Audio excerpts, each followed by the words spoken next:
चलिए गाइस, बात करते हैं हिंदुस्तान एरोनॉटिक लिमिटेड यानी HAL की। बात करते हैं भारत इलेक्ट्रॉनिक लिमिटेड की। वहीं हम डिस्कस करेंगे भारत फोर्ज, MTAR टेक्नोलॉजी, पारस डिफेंस, डाटा पैटर्न और L&T यानी कि लैंसर एंड टर्बो की।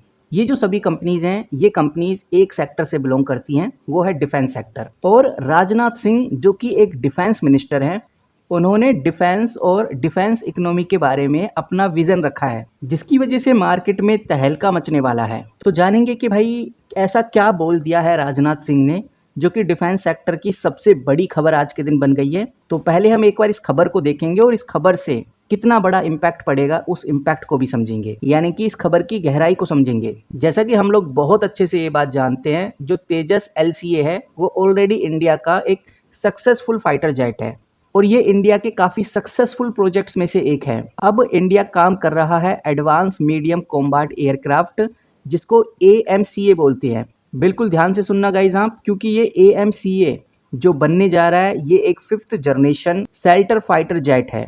इस जेट की बात इसलिए हो रही है क्योंकि अभी राजनाथ सिंह ने कुछ बड़े स्टेटमेंट दिए हैं।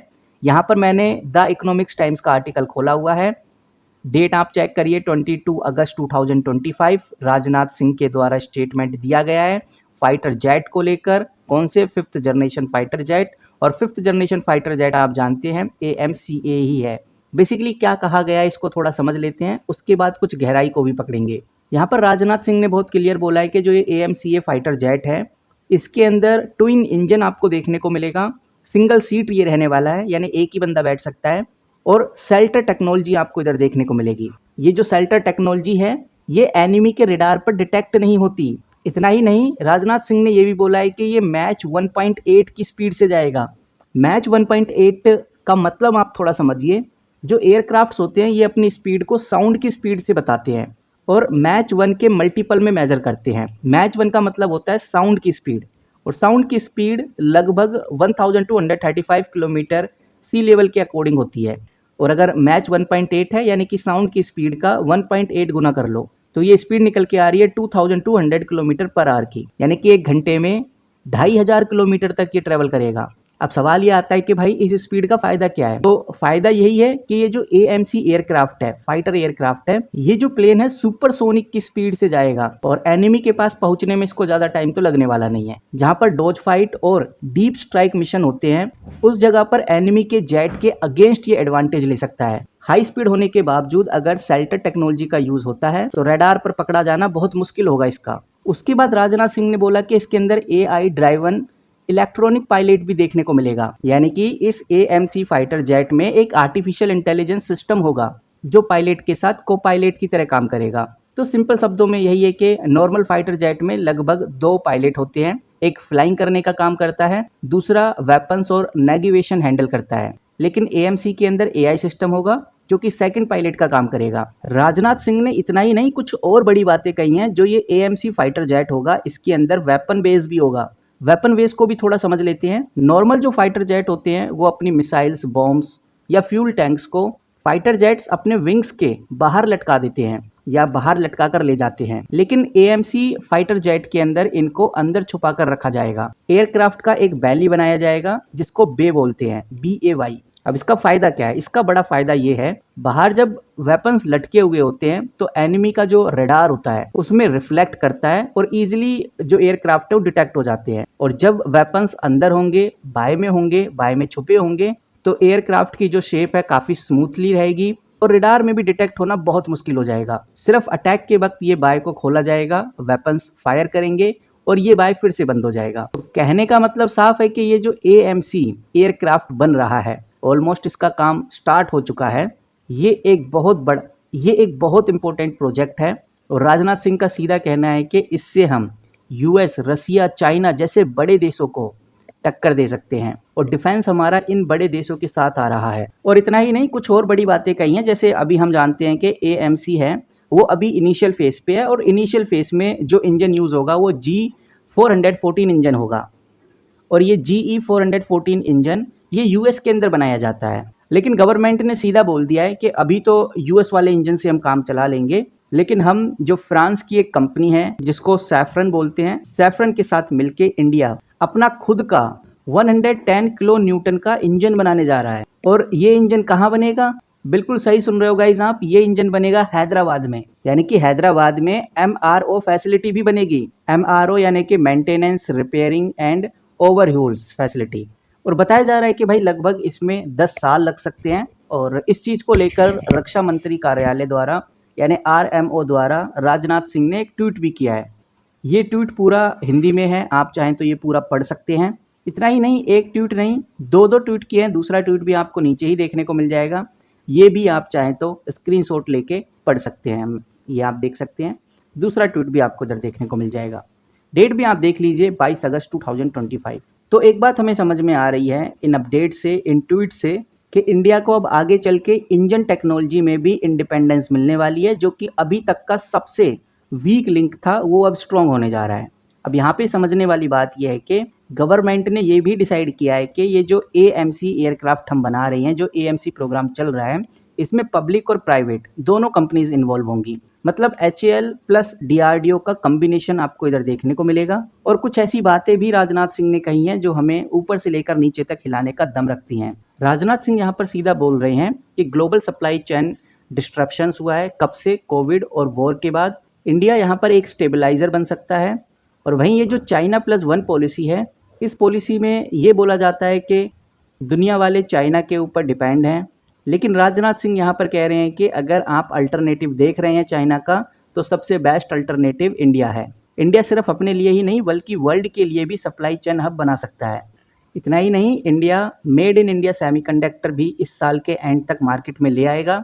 और जो जगदीश भागवती हैं, जगदीश भागवती का भी थॉट प्रोसेस यही है कि जो पहले वर्ल्ड बैंक हुआ करता था, ये वर्ल्ड बैंक इंडिया से बोलता था कि भाई करना क्या है, लेकिन आज का टाइम ऐसा आ गया कि इंडिया वर्ल्ड बैंक को बोलता है कि करना क्या है। का मतलब साफ है कि इंडिया डिपेंडेंट से इंडिपेंडेंट इकोनॉमी बनता हुआ नजर आ रहा है। तो अगर इन दोनों ट्वीट और ओवरऑल इस अपडेट को ध्यान से समझे तो एक बात समझ में आती है कि राजनाथ सिंह ने दिखाया है कि इंडिया डिफेंस में नेक्स्ट लीप ले रहा है। AMC engine, AI, semiconductor, global supply chain में एक स्टेबलाइजर बनता हुआ इंडिया नजर आ रहा है। और वहीं यहाँ पर India fair and equal world order create करने की कोशिश कर रहा है। ये स्पीच एक कॉन्फिडेंस बिल्डिंग पिच है फॉरेन इन्वेस्टर्स के लिए। और फॉरेन इन्वेस्टर्स इस स्पीच को देखकर जो इंडियन डिफेंस कंपनीज हैं वहाँ पर अच्छी बाइंग कर सकते हैं। और इस बाइंग से किन किन कंपनीज को फायदा हो सकता है, चलिए समझ लेते हैं।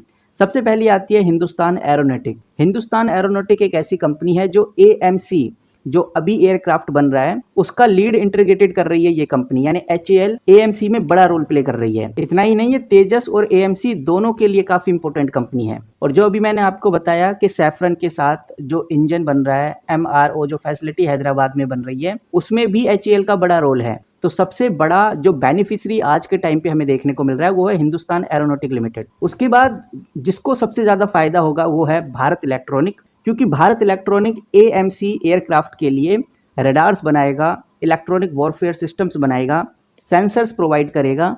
और ये ऑलरेडी HAL के साथ तेजस का जो प्रोजेक्ट चल रहा था, SU-30 का प्रोजेक्ट चल रहा था, उसमें भी ये पार्टनर था। यानी कि जब भी इलेक्ट्रॉनिक का काम होता है किसी भी डिफेंस इक्विपमेंट में, डिफेंस प्रोडक्ट में, तो BEL यानी भारत इलेक्ट्रॉनिक का नाम आता है। नेक्स्ट गाइज आती है भारत फ्रोज।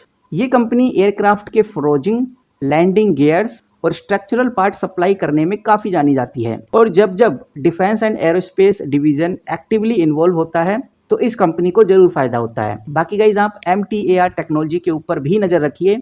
ये कंपनी मिसाइल्स हो गया, एयरक्राफ्ट इंजन्स हो गया, इनके लिए कंपोनेंट्स बनाती है, न्यूक्लियर पार्ट्स बनाती है। तो जितने भी न्यूक्लियर पार्ट्स का काम होगा AMC के अंदर, वो सारा MTAR टेक्नोलॉजी संभालेगा। ऐसा नहीं कि MTAR को काम नहीं मिला, MTAR पहले भी सैफरन और DRDO प्रोजेक्ट में इनडायरेक्टली सप्लायर बना हुआ था। तो MTAR टेक्नोलॉजी के रेवेन्यू में भी बड़ी तेजी हमें देखने को मिलेगी। और जब इंजन मैन्युफैक्चरिंग का काम स्टार्ट होगा तो जो स्मॉल पार्ट्स हैं, न्यूक्लियर पार्ट्स हैं, वो MTAR टेक्नोलॉजी से ही जाने वाले हैं। वहीं गाइज अगली कंपनी है पारस डिफेंस। पारस डिफेंस एक इलेक्ट्रो ऑप्टिक्स ड्रोन टेक में काम करती है। AMC का जो इकोसिस्टम है उसमें जो सेंसर्स हैं, ऑप्टिक्स के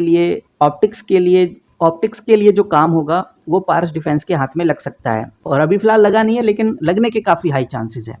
डेटा पैटर्न की बात करें तो डिफेंस इलेक्ट्रॉनिक और एविएशन सिस्टम्स बनाता है ये कंपनी। और ऑलरेडी LAC तेजस और जो रडार में काम कर चुका है, इसीलिए बहुत हायर चांसेस हैं कि एएमसी जब बनेगा तो उसमें भी डाटा पैटर्न का एक इम्पोर्टेंट रोल होने वाला है। एल जैसा मैंने आपको बताया कि एल के डिफरेंट डिफरेंट बिजनेस हैं, लेकिन एल डिफेंस में भी है, जो कि एल की ही सब्सिडरी है। जब भी लार्ज डिफेंस इंफ्रा की बात हो, नेवल सिस्टम्स की बात हो या एरोस्पेस पार्ट की बात हो,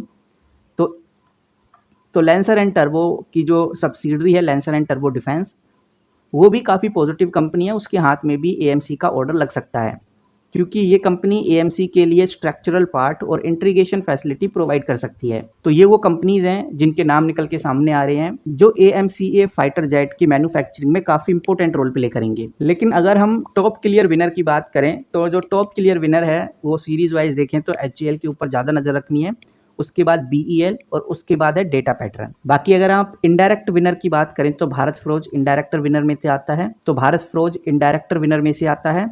एल&टी डिफेंस भी एक इनडायरेक्टर विनर है। बाकी अगर आप टाटा एलएक्सआई को भी देखना चाहते हैं तो उसके ऊपर भी नजर बना के रख सकते हैं। तो फिलहाल देखते हैं कि भाई आगे क्या होता है। राजनाथ सिंह ने स्टेटमेंट तो दे दिया है बड़ा, बट क्या वाकई में हिंदुस्तान एरोनॉटिक यानी एचएएल, बीईएल और भारत फ्रोज जैसी कंपनीज में तेजी हमें देखने को मिलेगी मंडे को या फिर नहीं, ये एक बड़ा सवाल है। लेकिन जो खबरें थी वो मैंने कवर की, इसके अंदर जो इंपॉर्टेंट बातें थी वो कवर की, गहराई से समझने की कोशिश की, और जैसी कोई बड़ी न्यूज़ आती है डिफेंस सेक्टर को लेकर, बड़ी खबर कोई अपडेट आती है किसी कंपनी को लेकर जो डिफेंस सेक्टर से बिलोंग कर रही है, वो अपडेट आपको सबसे पहले इस चैनल पे देखने को मिलती है। इसीलिए चैनल को आप सब्सक्राइब करके रख सकते हैं। इस वीडियो में इतना ही, मिलते हैं किसी नई वीडियो के साथ, तब तक के लिए take care and good bye.